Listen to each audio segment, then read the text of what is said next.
pasada habíamos visto el concepto de seguridad de la información, sí que es el que está presente en esta diapositiva. ¿Qué tenemos que tener en cuenta? ¿Sí?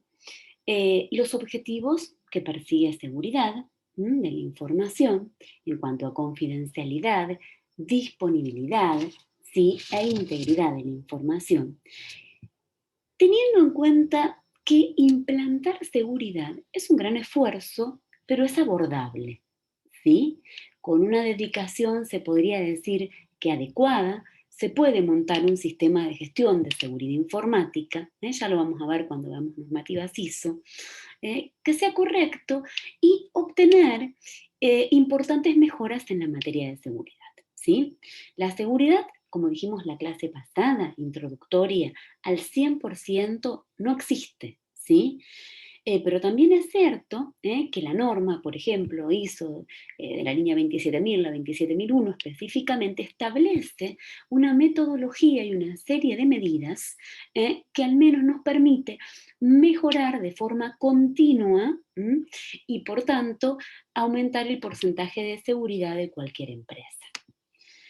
Bien, cuando hablamos de información, hablamos en un aspecto amplio de lo que es información. Esto también lo tratamos en conceptos principales la clase pasada, fundamentales.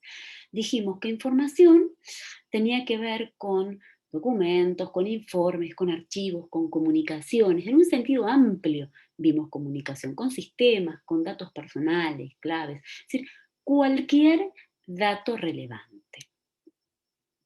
Bien, también hablamos de la definición de riesgo, ¿sí? El tratamiento del riesgo es el proceso de selección e implementación de medidas para poder modificar el riesgo, ¿sí? Y la gestión del mismo sobre las actividades coordinadas para dirigir y controlar una organización, ¿sí? En lo que concierne el riesgo, por supuesto. Incluye la evaluación de riesgos, el tratamiento de riesgos, la aceptación de riesgos y la comunicación de los mismos. ¿Estamos de acuerdo? Esto lo vimos la clase pasada dentro de las ideas principales de lo que significa el concepto de riesgo. Entonces, nosotros vamos a evaluar riesgos para minimizar eh, todos estos aspectos. ¿Cómo vamos a calcular riesgos? Ustedes tienen trabajos prácticos a resolver en cuanto a esto dentro de la unidad 1, obligatorios. El modelo de riesgos, de análisis de riesgos en realidad, tiene que incluir distintas acciones, ¿sí? Desde la planificación, ¿sí? ¿Qué incluye esto? Planificar el alcance, la política, la metodología, ¿sí? Identificar. ¿Qué vamos a identificar? Los activos, tal cual como los describimos. ¿Qué amenazas existen hacia esos activos? ¿Qué vulnerabilidades están relacionadas con esos activos? Luego vamos a hacer un análisis. ¿Y análisis de qué? Del impacto, de la probabilidad de ocurrencia, de mi propia estadística, y de los riesgos, para posteriormente poder decidir. ¿Qué vamos a decidir? Un equilibrio entre costo-beneficio, si me conviene o no me conviene hacer análisis de riesgo, el tratamiento del riesgo o la aceptación del riesgo residual. ¿Sí? ¿Qué significa aceptar el riesgo? Bueno, si aceptamos el riesgo, tenemos que documentarlo. ¿eh? Si mitigamos, si la decisión es mitigar el riesgo, bueno, seleccionamos los controles o implementar, que es mucho más complejo, ¿sí? Si decidimos transmitir el riesgo, si esa es nuestra decisión luego del análisis costo-beneficio, vamos a tratar con seguros, con proveedores, demás. Y si necesitamos evitar el riesgo, en el peor de los casos, bueno, cesar la actividad que lo origina, que por supuesto es más sencillo, pero no sé si es lo más apropiado. ¿eh? ¿Qué vamos a evaluar? ¿Sí? Nosotros, como dijimos la clase pasada, vamos a dar distintos valores, ¿sí? A lo sucedido en cuanto a confidencialidad, disponibilidad e integridad. Y vamos a evaluar entre 0 y 3, creo que habíamos dicho la semana pasada, tienen el material documentado en los rangos posibles, ¿sí? De esa criticidad, si se quiere. Entre, si se quiere, una criticidad nula, una criticidad importante, ¿sí? A ver, si nosotros tabulando toda esta información, los activos, las vulnerabilidades, las amenazas, el impacto, el riesgo, ¿sí? Determinamos que todos los valores son cero, bueno, indudablemente la criticidad de ese activo ante una determinada circunstancia va a ser nula, mientras que si el máximo es uno va a ser baja, mientras que si el máximo es 2 de todos, ¿sí? De toda la evaluación será media, y si no, será alta. Si lo máximo es 3, la criticidad en este caso será alta. Avanzando un poquito más, lo que les puse aquí es una tabulación de cómo deberíamos, ¿sí?, tratar a los activos de información descritos tal cual dijimos en un análisis de riesgo. ¿Sí? ¿Qué tenemos aquí? A ver, podemos tabular los distintos activos de información describiendo cuáles son cada uno de ellos, ¿sí? ¿Qué valor tienen en cuanto al análisis, en cuanto a confidencialidad, entre 0 a 3, si la criticidad es baja hasta que la criticidad sea alta? Lo mismo con respecto al siguiente objetivo de seguridad a perseguir, que tiene que ver con integridad y disponibilidad. De esta forma, como dijimos en la diapo anterior, vamos a obtener la criticidad, ¿sí? ¿Que cuál va a ser? Vamos a suponer que tenemos un valor de 0 de confidencialidad ante un determinado activo, qué sé yo, de 1 en integridad y de 3 de disponibilidad. La criticidad más alta, el valor más alto, es lo que va a determinar la criticidad de ese activo en particular. Una vez teniendo y analizado esto, vamos a proceder a que para cada uno de los activos que nosotros clasifiquemos, decir, bueno, dada esta criticidad que es 3, en el ejemplo que dimos, bueno, ¿cuáles son las distintas vulnerabilidades, ¿sí?, relacionadas a ese activo? ¿Y qué dijimos que era vulnerabilidad de la clase pasada? Nos referíamos a las debilidades del activo, ¿sí?, que pueden ser aprovechadas por las amenazas. Las amenazas sabemos que explotan, según lo que dijimos anteriormente, a las vulnerabilidades, ¿sí? Y luego vamos a tabular, ¿m?, las distintas amenazas. ¿Cuáles amenazas? Porque las intencionales, las no intencionales, vimos esta clasificación anteriormente. Es decir, las causas potenciales de los incidentes, ¿sí? Todo elemento o acción capaz de atentar contra la seguridad de la información. Y sabemos que surgen siempre a partir de vulnerabilidades. Bueno, vamos a tabular todo eso en relación a cada uno de los activos de información que estemos clasificando, ¿sí? Por último, o casi por último, vamos a tabular lo que es la degradación de los distintos objetivos de seguridad ante cada una de las amenazas que hemos tabulado anteriormente, ¿sí? Por cada una de las amenazas que hemos tabulado anteriormente. ¿Sí? Entonces, ¿qué vamos a decir? Bueno, ¿qué porcentaje de degradación tiene esta amenaza de tal activo? ¿Sí?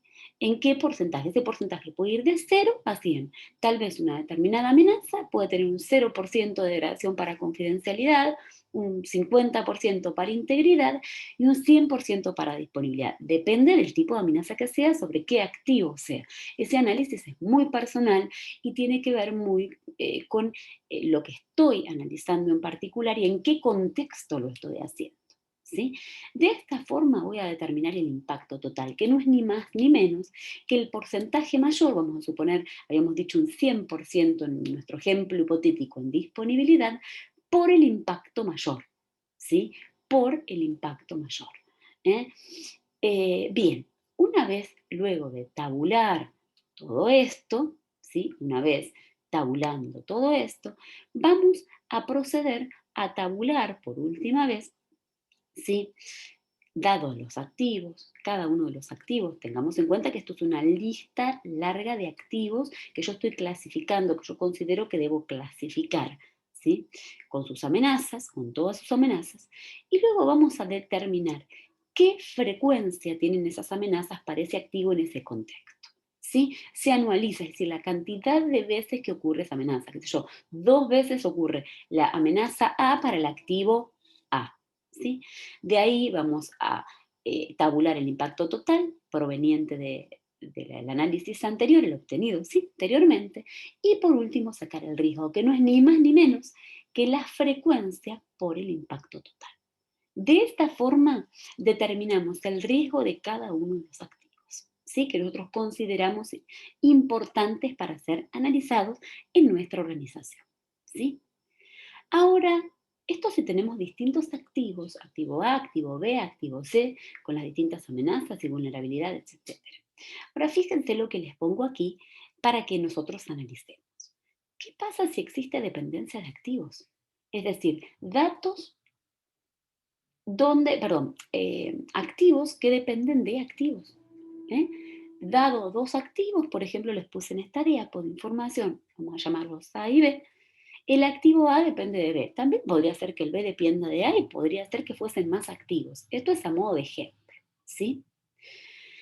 En la parte roja, si vamos a ver el valor acumulado de estos activos, es el valor del activo B para cada uno de los requerimientos de seguridad considerados, a efecto del análisis de riesgo que puede incrementarse con el valor de A debido a que la realización de una amenaza sobre el activo B no solo provocara la degradación correspondiente, ¿sí?, del activo B, sino también una degradación proporcional en el activo A, ¿sí? Esto es lo que vamos a ver con respecto al valor acumulado de B y luego en azul el valor acumulado de B, ¿sí? Pero teniendo en cuenta esta dependencia, ¿sí? Considerando que la dependencia entre los activos no es total, sino expresada en porcentajes. ¿Eh?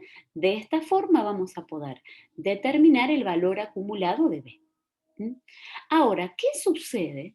¿Qué sucede si en caso de realizarse una amenaza, que la vamos a llamar T, ¿sí? La amenaza T, sobre el activo B? Las pérdidas podrían estimarse, ¿sí? Esas pérdidas podrían estimarse como el impacto de B más el impacto de A soportado por B. Esto es lo que expresaríamos aquí bajo esta fórmula. ¿Eh? Y por último, el riesgo total lo podemos estimar como la suma entre el riesgo propio de B, ¿sí?, más el riesgo de A soportado por B. Acá puse mal dependencia, ¿sí? Está mal escrito, está mal tipeado.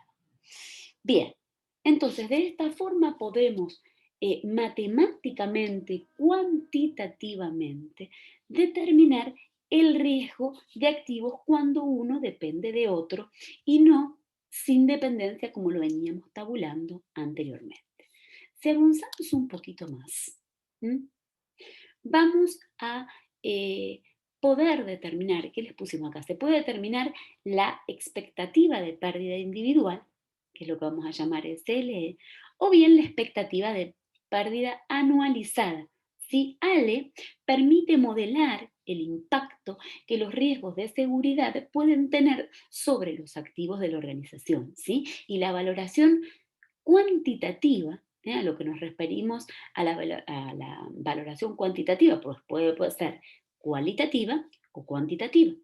La valoración cuantitativa es la que está basada en el cálculo de pérdidas en términos económicos, ¿sí? Que es lo que estamos viendo ahora, y supone establecer un valor numérico para cada uno de los requerimientos de seguridad, ¿sí? El valor, como vimos anteriormente, se calcula en términos de pérdidas esperadas en caso de incumplimiento de los requerimientos de seguridad. Ahora bien, este no es el único tipo de valoración que puede ocurrir.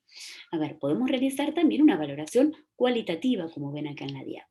¿Y esto a qué se refiere? Aquí suponemos asignar un valor de escala definida para cada uno de los requerimientos de seguridad. El valor, por supuesto, se calcula en base a un conjunto de características, ¿sí? Cuando no puedo cuantificar o no lo deseo, ¿sí?, que define cada una de las categorías de la escala. ¿Sí? Esto va a estar basado, se calcula, digamos, en base para una valoración cuantitativa. El valor de los activos y la degradación, pues ustedes dirán, ¿cómo tabulo esto? Bueno, el valor de los activos y la degradación causada por una determinada amenaza están valorados en una escala de niveles, ya sea, vamos a suponer, un modo de ejemplo, alto, medio, bajo. ¿Sí? Bien, entonces sabemos que podemos valorizar no solo cuantitativamente y tabular, no solo cuantitativamente, sino que también podemos expresar cualitativamente dependiendo de los requerimientos de seguridad. Algo más para agregarles en esta clase asincrónica que tiene que ver con los requerimientos de seguridad. ¿Cuáles son las fuentes que vamos a tener en cuanto a requerimientos de seguridad? ¿sí? Vamos a trabajar con 3 fuentes, no solamente la evaluación de riesgos como estamos em, aseverando o estamos haciendo hincapié en toda esta presentación, sino que vamos a tomar distintos requerimientos de seguridad como fuentes. ¿Sí? En el caso de la evaluación de riesgos nos vamos a referir a, bueno, vamos a identificar amenazas, vamos a evaluar las vulnerabilidades y probabilidades de ocurrencia, tal cual como vimos, vamos a calcular, si se quiere, el impacto potencial. Pero también vamos a tener en cuenta los requerimientos legales como fuente, ¿sí? La regulación, todo lo que es regulación, todo lo que es estatutario, ¿sí? Bien, todo lo que es normativo. Y por último, también vamos a tener en cuenta como fuente, es decir, no va a quedar sujeto a la evaluación de riesgos, de identificación de amenazas, de evaluación de vulnerabilidad y cálculo de impacto total, sino que también se va a tener en cuenta el conjunto de principios y objetivos y requerimientos funcionales para el proceso de información. Bueno, esta incorporación de nuevo contenido es necesaria para que puedan realizar con mayor propiedad la guía de trabajos prácticos que se supone como obligatoria. ¿Sí? Así que nos vemos en la clase sincrónica preparada para esta semana.